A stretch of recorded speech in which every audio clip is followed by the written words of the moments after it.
Pour son objectif, les sportifs, les agriculteurs, les pompiers ou encore les soignants prennent une autre dimension. Le photographe Fred Goudon est l'auteur d'une vingtaine de livres et de calendriers qui leur sont consacrés. Le dernier en date s'intitule Rugbymen 2024, un support dont l'esthétique sert également la bonne cause. Fred Goudon, bonjour et merci d'être avec nous. Bonjour. Tout d'abord, expliquez-nous pourquoi vos œuvres mettent principalement l'accent sur le nu masculin. Alors, plus ou moins, un petit peu moins que... Il y a beaucoup plus de femmes que d'hommes dans vos œuvres. Oui, il n'y a que des hommes dans ce calendrier en tous les cas. Disons que le nu permet d'être un peu plus créatif, artistique, et de mettre mon art au service d'une bonne cause. C'est ce qui m'a apporté beaucoup. D'où vous est venue l'idée de photographier des hommes nus? Alors c'est né des Dieux du Stade à l'époque, quand le président du Stade français, Max Guazzini, avait créé les Dieux du Stade en 2000. Je me suis senti vraiment concerné par l'objet que je trouvais très beau. Et donc au fil du temps, je lui ai proposé justement mon travail. Et on a fait les Dieux du Stade ensemble et je l'ai fait en tout 4 fois. Et, à qui s'adressent vos livres et notamment les calendriers que vous produisez? C'est principalement des femmes qui l'achètent, c'est des collègues de bureau qui se l'entroffrent la plupart du temps.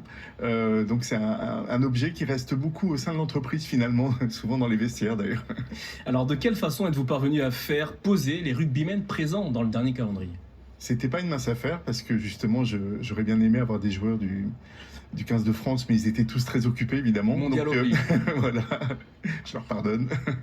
Et donc du coup je suis allé vers des connexions que j'avais, des connaissances, comme avec Mathieu Acebes qui est sur la couverture de calendrier, qui est le capitaine de l'équipe de Perpignan. Et donc il a eu un grand oui et massif quand je lui ai parlé du calendrier et de la cause. Et puis il a eu la très bonne idée, comme on le voit sur ces photos-là en particulier, d'amener avec lui des joueurs de Perpignan aussi, donc il y a des Néo-Zélandais, il y a des Français, un Anglais, et donc tout le monde est venu pour soutenir la bonne cause et faire partie de ce calendrier. Alors on va revenir justement sur la cause qu'il y a derrière ce calendrier, mais tout d'abord, y a-t-il une différence dans le fait de photographier des sportifs, qui ne sont pas des pros de la photo, et des mannequins professionnels? Je crois que non, à partir du moment où le photographe sait un petit peu de quoi il parle et arrive à donner justement une direction nécessaire à son sujet, à son modèle, c'est le même principe. Simplement, peut-être que les calendriers des rugbyman et des pompiers d'ailleurs sont remplis de modèles qui sont novices en la matière. Donc c'est à moi de leur donner justement assez la confiance qu'il faut pour pouvoir poser comme il faut, avoir la bonne attitude et la bonne expression au bon moment. Pour vous, c'est quoi une photo réussie? C'est une alchimie, c'est-à-dire que c'est un rapport de confiance. Je sais qu'à un moment c'est réussi quand le modèle, le sportif ou le pompier que je photographie arrive à enlever toutes les barrières, justement à devenir naturel et puis peut-être à regarder l'objectif d'une manière un peu particulière, peut-être même comme la personne qu'il aime. Mais après, moi, je suis là pour prendre la photo. Donc, je capte ce moment et c'est toujours très agréable.